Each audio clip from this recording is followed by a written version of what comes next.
Welcome to Bold Talk series where creativity, leadership, ideas, and innovation come together.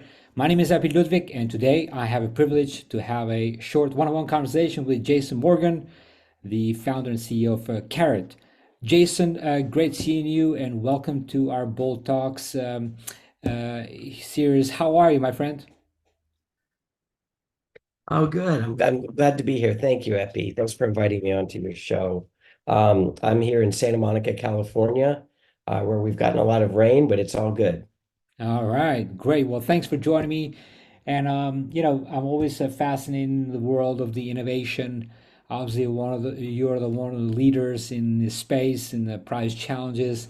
Give us an overview of Carrot, your journey, and what inspired you to start Carrot.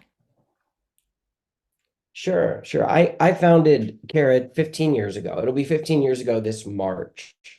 Um, and our original trade name was actually Common Pool.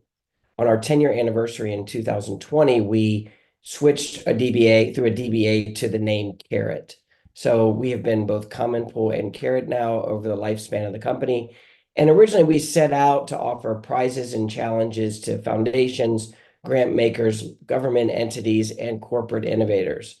So what had happened was I had formerly been the head of prize design for the X Prize Foundation. And it was there that I met Dr. Erica Wagner, and we set up a lab at MIT. I think that was in 2007, and started to study how prizes and challenges work. And as I was looking into both the history and the current trends in the use of these models, I decided that the notion of giving up large bounties or awards that were intended to kind of shift the cost onto the competing teams, that was a very novel concept, one that we had had some success with.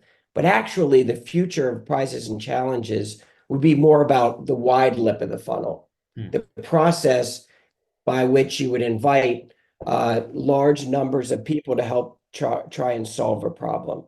And it was in that diversity, it was in bringing in new mind share, new tools, new tactics, and the protocols that you would utilize in order to invite people to come in to solve these bigger problems. It was through that process that we could speed up the problem solving process, and we could crack open problems that hadn't been solved in a very long time. Nice. And Jaison, how are you different from the other prize challenge platforms? Well, first, we have our own proprietary software platform. We are a SaaS company, software as a service. Not only do we have our own software platform that we use to run our competitions, we also have a full program design staff and a creative team. So when NASA comes to us and they say, we would like to do a prize with you, we're able to brand that program, build a website for that program, plug our software into the back end of that website, and run that program. So for end-to-end services that include a proprietary software platform, we think we really distinguish ourselves in the marketplace in that way. Great. So you're not offering the crowds, you're offering the software as a service. Is that right? Well, I think that's an important point. Um, it- Using new social media and marketing tactics, we believe that the crowd already exists, and that's through the internet. And the Yeah. notion of having to have a standing audience that you're feeding is actually quite passé now. You're seeing a lot of companies that tried this hub and spoke model, not promoting the notion of having the standing crowd as much anymore. I wouldn't say that's gone away, but what our sponsors know is that in as little as, say, 4 weeks to 3 months, we can amass a specific audience that's specifically focused on their challenge using marketing and outreach tactics that are fairly commonplace now. So one of the issues, if you have a standing crowd as well, is that standing crowd relevant, right? And how sticky is that standing crowd? And does that standing crowd have the capacity to meet my specific needs, right? And so these questions are coming up more and more. And what we're able to show is that if you have a challenge statement that's compelling and you have the tools in place to attract and measure those who want to participate, then you can get a lot done in a lot less time. And you can go from basically zero to hero without having to have that standing audience. Yeah, no, that's right. Um, talking about leadership, what qualities do you believe are essential for effective leadership in fast-paced environment, work environment? So at Carrot, we try and run our prizes the same way we run our company. So we talk about three things: open, transparent, and fair. So if you think of the model of prize-induced innovation, it's really about making sure that people who wouldn't ordinarily participate in these competitions have an opportunity to come in, understand what those implied costs are, right? Really kind of read through and say, okay, this is exactly how I'm going to be treated if I participate. And then they can calculate their odds, and then they can participate and hopefully win. And that only happens through being more open, more transparent, and fair. We run our company the same way.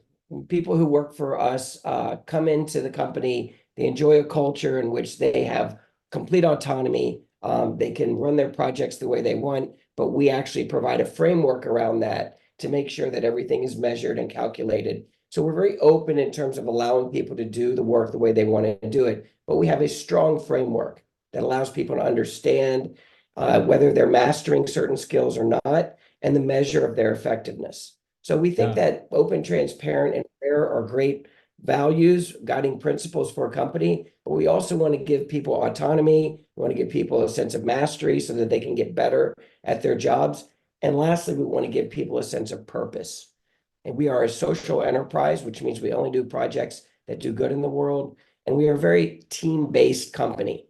So whether you're finding your purpose in the work that we do and the outputs of the work that we do, or whether you're finding purpose in the teams that you're a part of, we want to make sure that people have that as they mature at our company. Yeah. Can you share an example of challenging leadership situation? I'm sure you faced many of those throughout the times, and how you handle it. Sure. Since our founding, we're about a 50 to 80% distributed operation, which means that we wanted everyone to be able to work from home. Now, remember, this was 15 years ago. This was at a time when most people weren't experimenting with this model. And so we were able to kind of have a hybrid program in which in cities like Seattle, Los Angeles, Nashville, and Sofia, Bulgaria, we would have hoteling spaces. We would allow people to come together and gather around team building exercises, if not utilize desks, cold, hot spaces when it came time to do the work, right? Then about a year and a half before COVID hit, we decided to cut the cord. We went to a completely distributed model. It turns out that that became quite popular by either necessity or design 2 years later. But that was a real leap. And it's important to understand that that was a big risk at the time. You know, nobody was doing this. And we wanted to embrace this idea that people would have autonomy. They could do the work that they wanted. And frankly, they could do it from home in their pajamas. They could do it wherever they wanted, as long as they were doing the work and doing it well. And so we ended up measuring some of that effect. And we found that when we were more generous to our employees, more generous to our teams, they actually were more productive.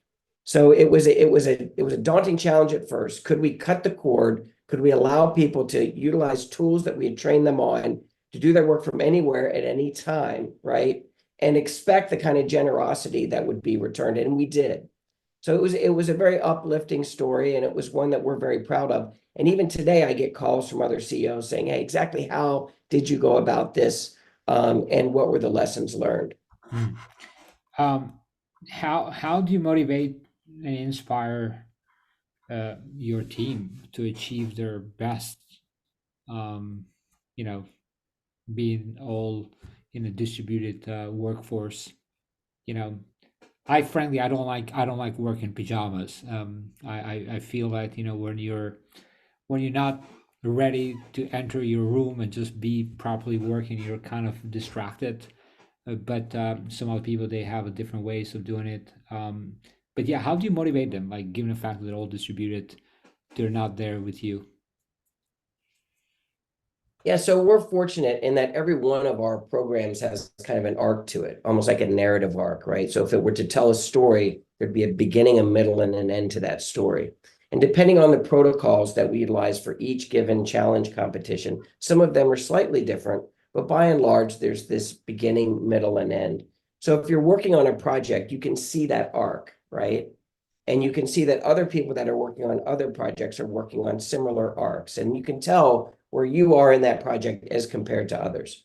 So it's really nice that when you enable people to communicate through Slack, through project management tools like Jira, Atlassian, when you give them those tools, oftentimes they'll share information. They'll say, well, here's where I am in my arc. Here's where you are in your arc. Let's talk about that experience. We have a lot of team calls, gatherings through MS Teams and Zoom so that people are constantly in contact and they're constantly able to share their experience and learn from one another. So Epi, I understand that you don't like to wear your pajamas during the day, and I think that's great. Our only point is we want people to do whatever they need to do to excel at their tasks and to give them the autonomy to figure that out, but also to give them a safety net so that they can communicate with one another, that they feel connected, and that they're learning from one another. And when you enable people to do that, you get a tremendous amount of productivity in return. Hmm. Uh, Talking about ideas, what role do your customers' insights play in shaping the ideas and direction of your organization? Can you say, I didn't understand the question. Can you say that again? Talk about ideas. What role do customers' insights play in shaping the ideas and direction of your organization? Sure, sure. I'll give you an example.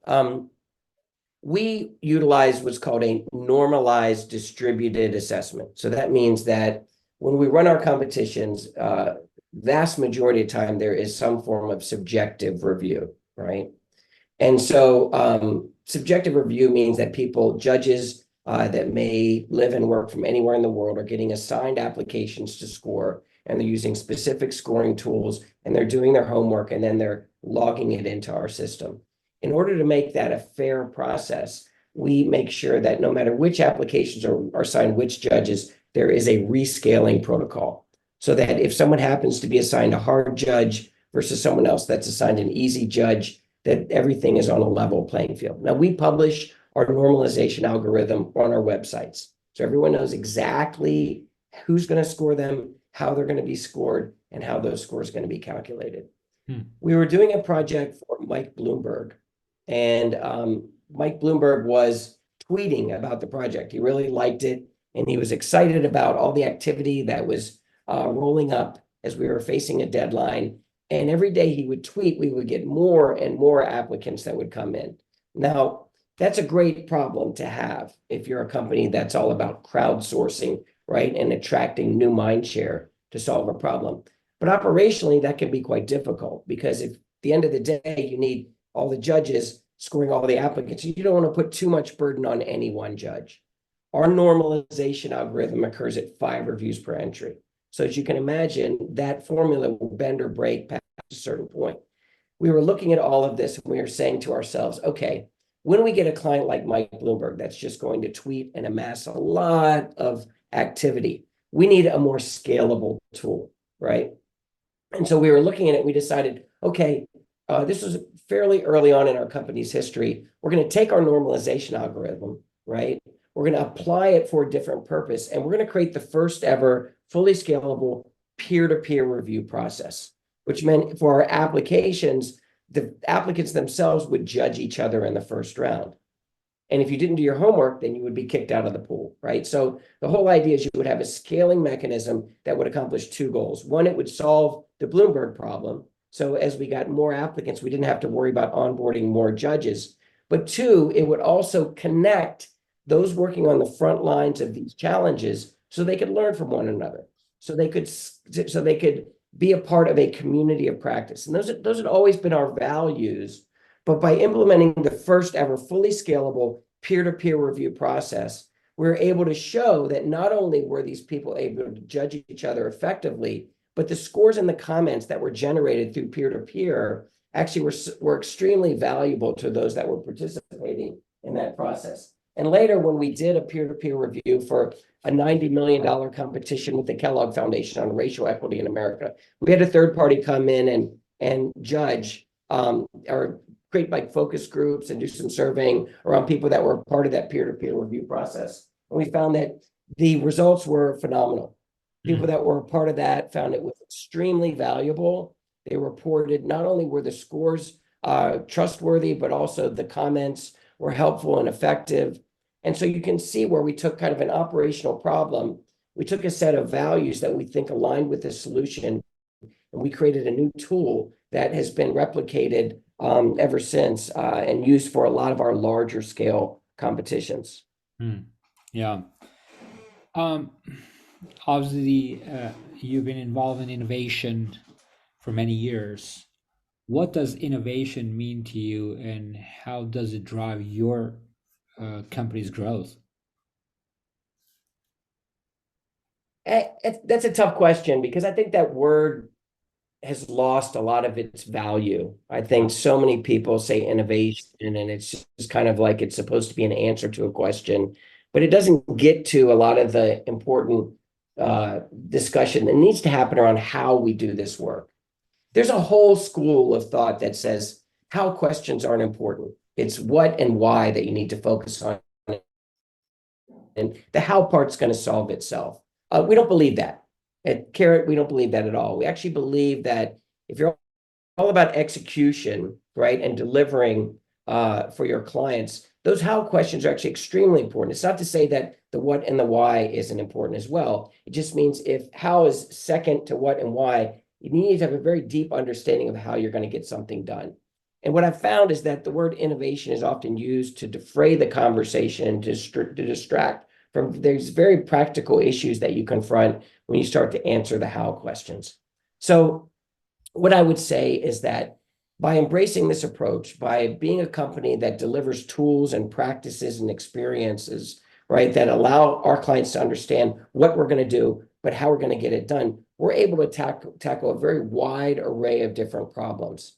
So we are the exclusive provider for all of NASA's suborbital spaceflight mission-driven contests, right? So that means that if you go to Tech Leap Prize, you'll see that we do a lot of this work, deeply, deeply technical work on suborbital space mission technology. At the same time, we're going to be launching our third iteration of 100 and change for the MacArthur Foundation this May that gives away a single $100 million grant and that has no specific problem statement at all. So we're going from the very, very specific to the very, very broad on any given day. And we're able to accomplish that because we have got a lot of pressure tested tools and protocols and process that we're able to deliver for our clients.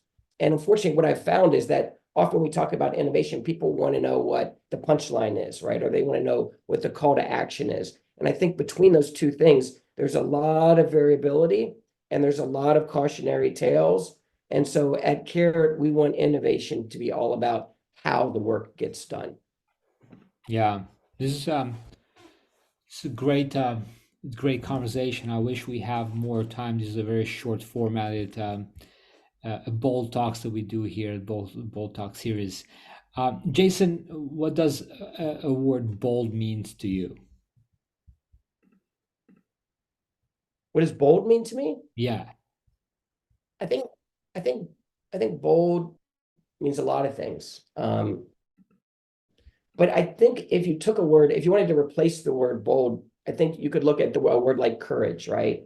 Which, in classical philosophy, classical literature means doing the right thing, and not only doing the right thing because you think you're going to win, right, in your exercise, in your enterprise, right? But doing it because it's the right thing to do. Mm. And to be bold is great. To lead with action is great. But to lead with action because you believe in a core philosophy, that you have guiding principles in your life. And to be bold that is founded on those principles is an entirely different undertaking. And I think we need to be bold, but we also need to be courageous in what we do. And we need to understand that if you have guiding principles that you feel strong enough about, you're going to do work that aligns with those guiding principles. And you're going to do work that is going to be more effective because it aligns with those guiding principles. And so I would encourage people to be bold, but to be bold with a purpose and to be courageous in how you are being bold. Very well said. Yeah, purpose is the key. to everything. So thank you, Jaison. This was great. Looking forward to having more of these talks together. Congratulations on all your great successes and the work that you're doing. And look forward to seeing you again soon. Until next time, take care, be great, and be bold always. Thanks, my friend. Thank you.